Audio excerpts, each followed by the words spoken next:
Today I'm speaking with Dr. Emerson Wickwire. He is Associate Professor of Psychiatry and Medicine at the University of Maryland School of Medicine. He's Director of the Insomnia Program at the University of Maryland Midtown Medical Center. But even more important, he's going to be speaking at our 10th Annual Sleep Roundtable in October. Thanks, Dr. Wickwire, for being with us today. My pleasure, Kent. Thanks for having me. Yeah, I noticed you obviously have a lot of peer-reviewed articles, scientific articles, book chapters, scientific abstracts, etc., on sleep. Very impressive. I'm not about this. I love reading research. I love all this stuff. It's fascinating to me. I'm just not very good at it. But that seems to be a passion for you. But also, it seems like, from what I've read, classic literature is a passion. You've even studied some at Oxford. So are those both equal passions, or how do you marry those two? Is there a connection of some way? I've had the privilege, Kent, of always doing the things that I'm interested in. As a young man, my first love was amateur wrestling, and I had been a competitive athlete, and in my all through I was a Division I scholar athlete and those sorts of things. And my first career was coaching high school wrestling and teaching English. And one of the perks of working in independent schools, in fact, I almost moved to St. Mark's School of Texas in Dallas, that some of your attendees will know. Yeah, that's 10 miles from me. Yeah. So I opted to go to graduate school instead, but that's another story for another time. But one of the perks of that career choice is graduate education. And so I pursued a graduate degree in English language and literature and studied overseas, as you mentioned. And what I've found, Kent, is that the ways that we think in literature actually really parallel what good patient care looks like. And that means that we need to understand where our patients are coming from, who they are as people or characters, if you will, and then how we can, in this case, through improved sleep, really leverage our treatments to care for the whole person. Yeah, that really makes sense. I think you bring a very unique background and perspective. So really your contributions to sleep have been amazing. The things that you've done as far as the interdisciplinary aspect of it. You even created a model for comprehensive sleep medicine centers across the state. So what led you to, sleep research, advancing that aspect? I mean, why research into sleep? We need it. There's no question we need it. But what interested you so much in getting involved in that? Sure. Ken, you mentioned interdisciplinary care. And as you know, by training, I'm a biobehavioral clinical psychologist. And then really it's been over the past now 20 years that I've focused essentially exclusively on sleep, at least for the past 15, 16, or 17 years. That's really been my sole focus. And in many ways, psychologists and dentists are kindred spirits under the broad umbrella of sleep medicine because we're non-physician doctoral level providers. And that opens up a number of opportunities, but also presents some challenges that need to be thoughtfully overcome. To my knowledge, I'm one of very few folks in the field who really have worked successfully in a private practice context, and in fact was very involved in the private practice world that scratched some of my business development itches and doing consultative work in that field and so forth. But I also, that ran its course and I was ready for a change. And around that time, Maryland called and recruited me and offered me a job. We'd sort of flirted for a long time. At the time, I was living in downtown Baltimore, and from our third floor window, I could see the building to which I would soon walk to work. So it was kind of a no-brainer. And that's been really just a fantastic move for me and my family. The research program has taken off. And what I find from my current position, Ken, is that I'm able to bring together much more diverse stakeholders than I could in the private sector. In other words, I maintain an active practice, I support continuing medical education and in this case, dental sleep medicine growth, but we also work with private industry partners and foundation partners and do a lot of work for the Department of Defense and so forth. So it's been a very multidisciplinary, if you will, but really multi-stakeholder engagement. Yeah, so they brought you in to do research, is that right? No, I was actually hired as a clinician to build an insomnia program. Oh, okay. All right. The So then, but then you started teaching as well. So what led you into teaching? Did they just wanted to hear more, or you just enjoyed teaching? Had you done this previously? it was the research bug. I'd never done any funded research, although I had a very strong academic training, and my doctoral work and things like that were in very well-regarded research training programs. But the fact was that there's so much that isn't known, and we'll shift to dental sleep medicine as an important example in just a sec. But having worked in the private sector and having had good understanding of the economics of payer relationships and what do patients want and all those things that your attendees really know if they've been in practice, and if they're just joining practice, then they're in the process of learning it. There wasn't a strong economic case for why treat sleep disorders to begin with, let alone should we use CPAP or oral appliances or cognitive behavioral treatments or insomnia medications. But just at a high level, economic outcomes are a very important consideration in terms of what makes healthcare happen. So I was lucky enough to have a strong first grant proposal funded looking at some of those questions. And then I think we're at 7 or 8 consecutive grants ranging from several $100,000 to a couple $1 million. So the idea of engaging stakeholders to improve outcomes for the provider, for the patient, for the health system, particularly with a focus on economic outcomes, has been very well received. Yeah, I know you've done a lot with healthcare utilization rates and its economic impact on society. I mean, where do you see the future there? Is it going to bode well for us sleep dentists? Are we in trouble? I mean, what are you seeing in the future? Well, I think that the question is to whom? To whom? And that's the question that we don't ask enough. Ken, I'll give you an example. If you've been in the field of sleep dentistry for more than a week, you've heard someone say that sleep disorders cost $100 billion a year or $200 billion a year.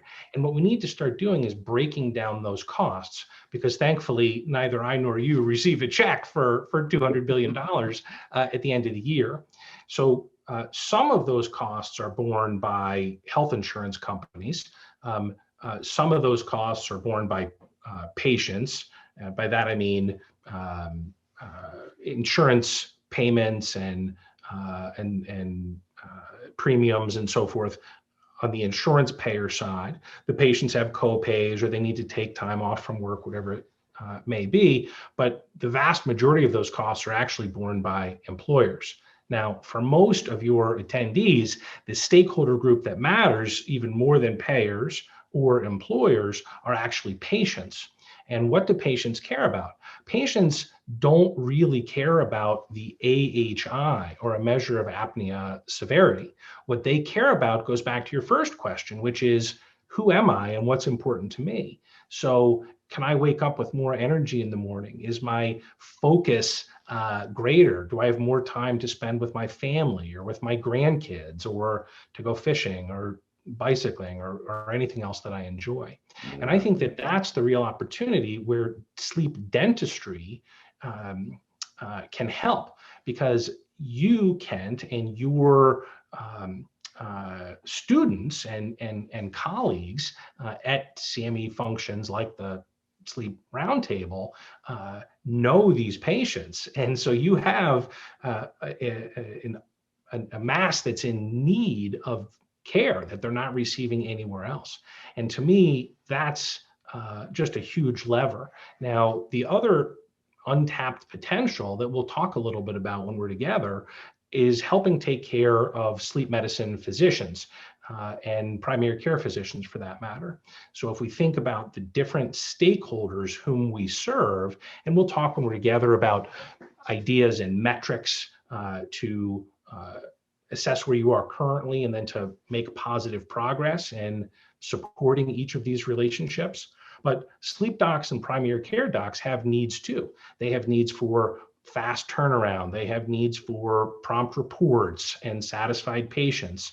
And so sleep dentists are the massive unmet need, if you will, is in your current patient population. If you are not asking about sleep, if you're not asking about snoring and signs of obstructive sleep apnea, you're missing it. That's a fact. And so there's an unmet need there. And in addition, sleep dentists, I believe, are an underutilized resource by the field at large.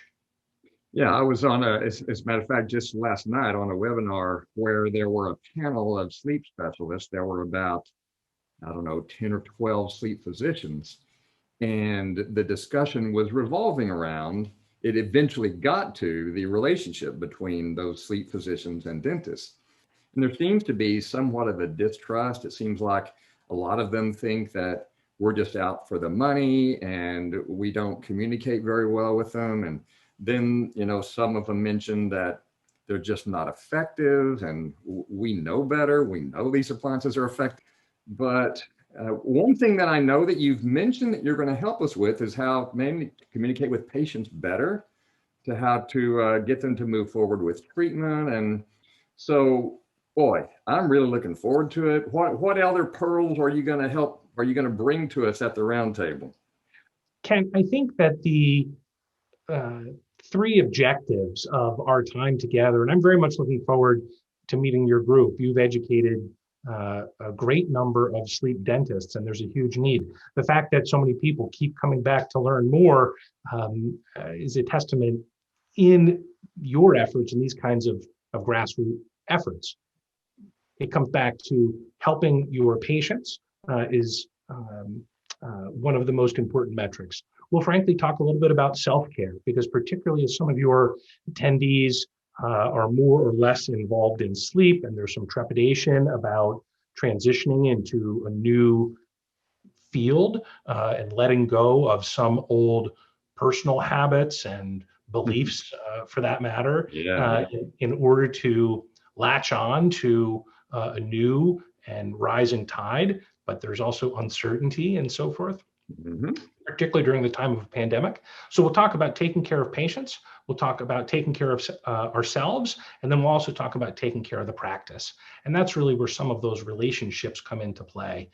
It's unfortunate, although I understand, and as a psychologist, I can relate personally, that we have to overcome that lack of trust. Ken, if you and I were standing together right now, I'd ask you to stand chest to chest with me as opposed to shoulder to shoulder with me, where rather than maintaining an adversarial position, we are maintaining an aligned position and looking at a new future together, if you will. That's the same approach that we need to adopt metaphorically when we partner with, in this case, sleep medicine physicians, because they have their own perspectives on the world. And our job is not to convince them necessarily of our perspective, but first it's to understand what their perspective is. And within that framework that they are seeing the world, where can we add value? Where can we help? Because we can. CPAP is not a solution for everyone. Oral appliances are not a solution for everyone. But by working together, we can be caring for more patients than we are currently. So 1+1 in this case can equal 3. I love that perspective. And we're in a unique time in history right now because of the CPAP recall from Respironics. We don't know where that's all going to go. We don't know how it's going to play out with the psyche of patients who now may have lost trust in CPAP. We're obviously seeing more of those patients come in, but we're also seeing a large percentage that have not been told. The Respironics has not done a good job of communicating with the patients and letting them know that they've recalled their machines. So that's going to be a big question mark for the rest of this year. Are you seeing that in your practice, Kent, that people are coming in with questions about CPAP and that's driving an interest in oral appliances? Yes, I am. I just saw a mom and her son. She came in and she said, I want him. He's got an AHI of 6.2 and he's going off to college. Uh, Single guy going off to college, and she was insisting on him getting a CPAP. And I said, well, we can get him a CPAP. That's not a problem. But incidentally, she loves her CPAP, and that's why she wants him to have one. And I said, incidentally, what kind of a CPAP do you have? And she said, oh, I have a Respironics. And I said, have you heard that they recalled these? She freaked out. She had no idea. Yeah. And so I hate that they're not communicating with these patients. And I don't know the answer for that, but that's not really up to us. But yes, I am seeing those patients come in now. There are some that have been reading about it, and I guess it's on some social media networks and maybe in the newspaper. Some are hearing about it, but they're not getting direct communications from Respironics. Maybe ResMed is communicating, but they don't really have an avenue for communicating with them because they don't have their contact information. So who knows? Right.